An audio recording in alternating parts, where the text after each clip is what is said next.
Terima kasih 2020 memberikan banyak hal, mulai dari jatuh, bertahan, dan juga bangkit lagi. Terima kasih juga Tuhan Yesus sudah menjadi teman yang setia melewati tahun 2020. Kalau dibilang 2020 adalah waktu Tuhan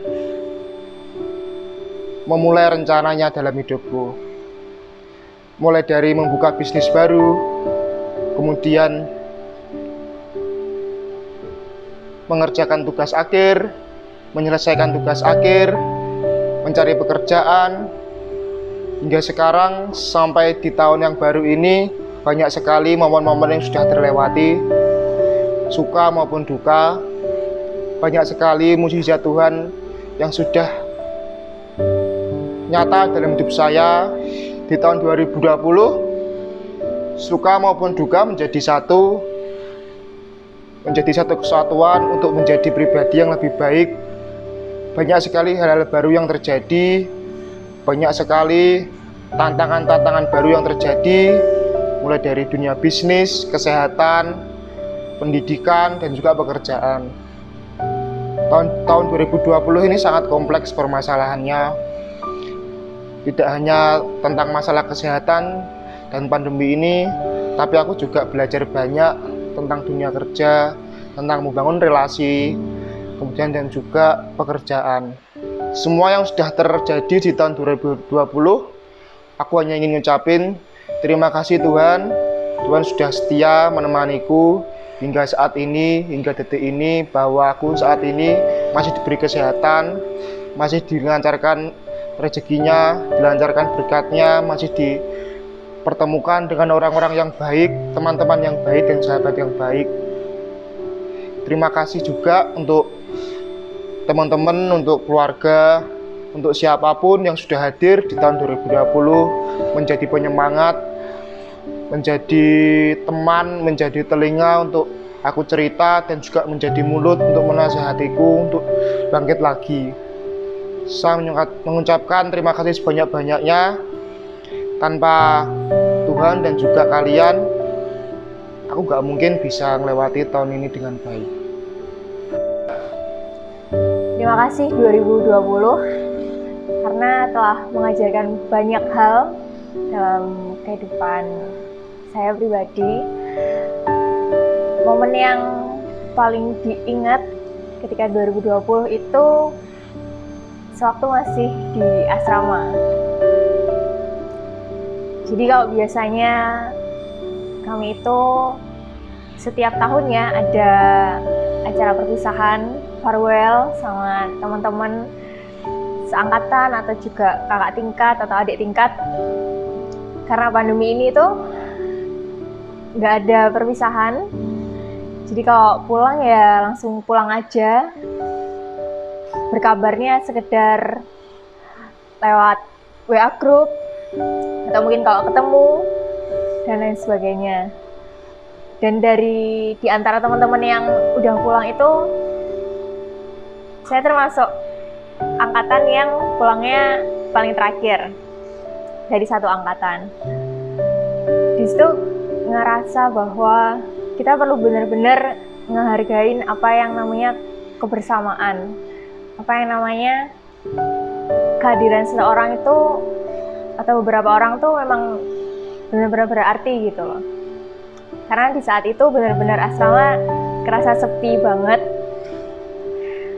Jam 6 yang mungkin kami udah naik turun tangga untuk persiapan naik bis dan lain sebagainya, tapi waktu itu udah sepi banget.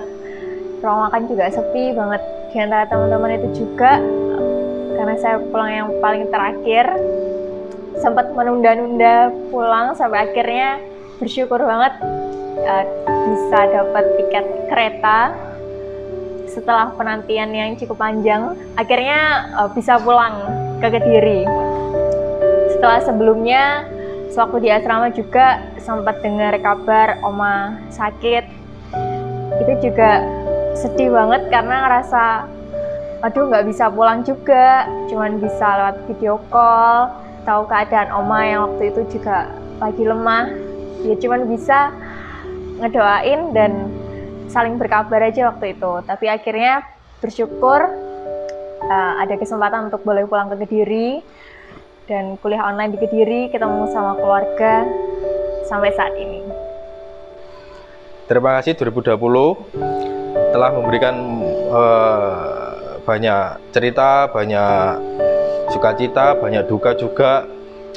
Untuk saya pribadi, saya masih bersyukur Tuhan masih memelihara saya sampai hari ini, terutama di masalah pandemi yang kita rasakan, termasuk semua pihak lah yang merasakan, yang dimana banyak yang para pekerja dari pegawai yang swasta sampai swasta mungkin itu banyak yang di PHK, dan saya pribadi juga sempat khawatir dan sempat takut juga. Tapi saya bersyukur karena Tuhan masih memelihara saya, memberi saya kekuatan, menguatkan hati saya juga, dan itu membuat saya bertahan sampai sekarang ini ya semua karena Tuhan, karena campur tangan Tuhan dalam kehidupan saya, apalagi di tengah pandemi seperti ini. Dan yang bikin saya sedih lagi, kegiatan gereja tidak berjalan seperti biasa, apalagi ketambahan acara Natal yang Desember kemarin itu.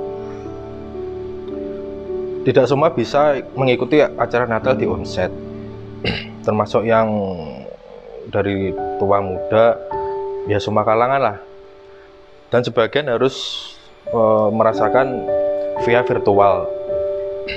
Tapi saya juga tetap masih bersyukur karena masih bisa merasakan nuansa Natal, masih bisa berkumpul dengan keluarga, masih juga bisa merasakan nuansa Natal dengan teman-teman, dan saya juga masih bisa merasakan nuansa Natal, tetapi memang tidak bisa merasakan nuansa Natal seperti biasa, yang dimana bisa kumpul-kumpul dengan teman, dengan banyak orang di gereja.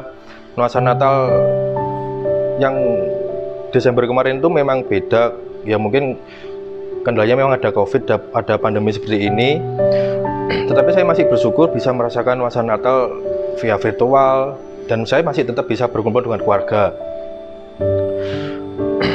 Dan selain itu saya juga masih bisa kok bertemu dengan teman-teman, berkumpul dengan teman-teman.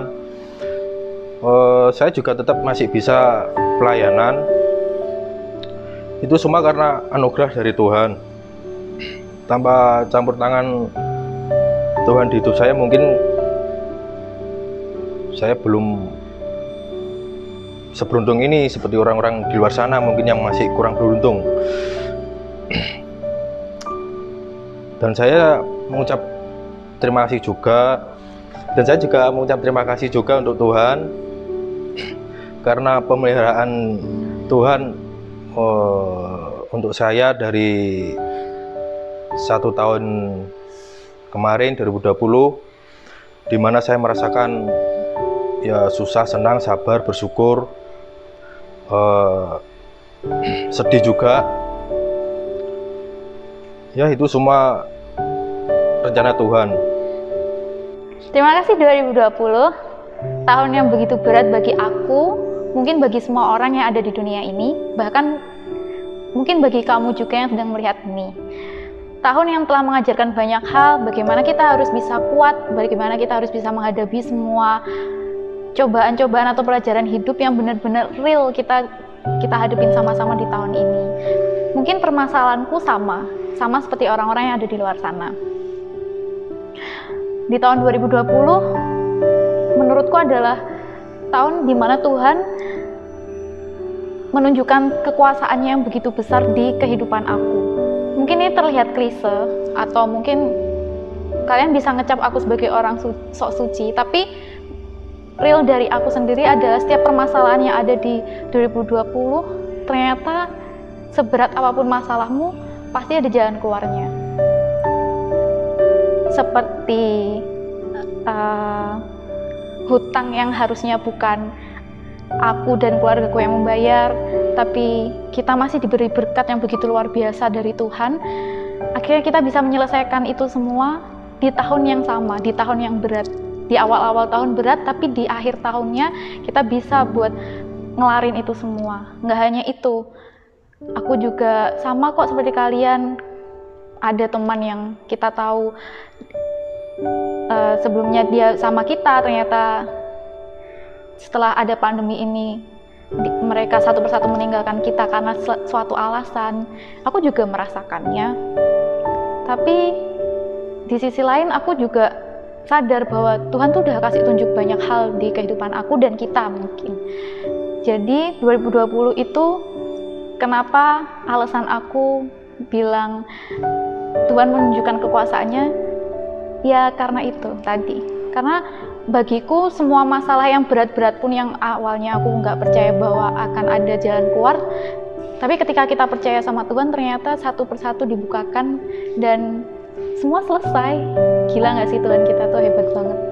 Jadi buat kalian yang di luar sana, tetap berpengharapan pada Tuhan, jangan pernah lepasin Tuhan untuk alasan apapun, karena aku yakin dan percaya burung pipit yang di luaran sana aja dikasih makan kok sama Tuhan. Masa kalian manusia ciptaan Tuhan yang paling sempurna khawatir akan hari esok?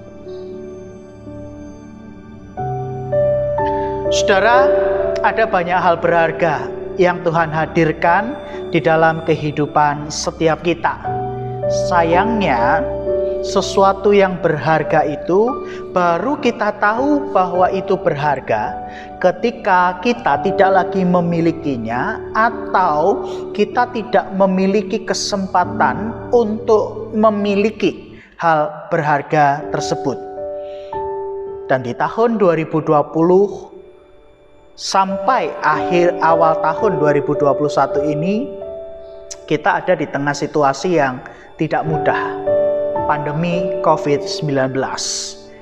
Tentu pandemi merenggut dan berdampak yang tidak sedikit dalam kehidupan manusia. Termasuk juga mungkin merenggut hal-hal berharga yang kita miliki. Kita mungkin tidak lagi dapat memiliki waktu untuk berkumpul bersama dengan keluarga. Kita mungkin tidak memiliki kesempatan untuk berjumpa dengan kekasih hati kita. Kita mungkin tidak lagi dapat bersekolah dan bertemu dengan teman-teman karena harus sekolah online. Kita juga mungkin kehilangan pekerjaan. Apapun itu yang kita anggap berharga, jangan pernah merasa bahwa hal berharga itu direnggut daripada kita. Sebab hal berharga itu bukan soal apa, tapi soal bagaimana kita melihat sesuatu yang berharga yang kita miliki sampai hari ini. Dan ketika hari ini Tuhan masih mengizinkan kita hidup sampai di tahun 2021 ini, berarti Tuhan juga yang akan menghadirkan banyak hal berharga lain yang bisa kita miliki, yang bisa kita jaga, yang masih bisa kita syukuri keberadaannya dalam kehidupan kita. Kuncinya apa? Jangan sampai lalu kita menyesal ketika hal berharga itu lewat atau tidak lagi kita miliki. Melainkan mari melihat setiap hal yang Tuhan hadirkan dalam kehidupan kita sebagai sesuatu yang berharga. Apa contohnya? Ketika kita boleh bekerja, maka bekerjalah dengan baik, maksimal. Ketika kita boleh bersekolah, mari gunakan kesempatan untuk menimba ilmu dengan maksimal. Ketika kita bisa berkumpul dengan keluarga, syukuri waktu kumpul bersama dengan keluarga. Ketika masih ada orang-orang yang mengasihi kita, ketika Tuhan menghadirkan orang-orang yang kita kasihi, jaga mereka, kasihilah mereka. Dan ketika hal-hal berharga lainnya Tuhan hadirkan dalam kehidupan kita, ingat saudara, jagalah hal-hal berharga itu. Jangan sampai ketika kita tidak lagi memilikinya atau kesempatan untuk memilikinya lewat, baru kita menyesal. Tidak ada artinya lagi ketika hanya tinggal penyesalan. Dan yang utama ketika kita memasuki tahun 2021 ini adalah anugerah Tuhan. Maka masukilah tahun 2021 ini dengan penyerahan total di dalam rencana dan kehendak Tuhan. Karena apapun yang terjadi dalam kehidupan kita, ini adalah hal berharga yang sudah Tuhan berikan pada setiap kita. Maka jangan khawatir, jangan takut, masukilah tahun 2021 ini dengan penuh pengharapan, dengan tetap optimis, dengan tetap yakin bahwa Tuhan pegang kendali penuh atas kehidupan kita. Ini pun adalah hal berharga, maka jangan sampai disia-siakan atau dilewatkan. Selamat memasuki tahun 2021 dengan penuh sukacita, dengan penuh pengharapan, dan tetap yakin bahwa kehidupan kita inilah hal yang berharga yang Tuhan percayakan pada setiap kita. Tuhan memberkati setiap kita.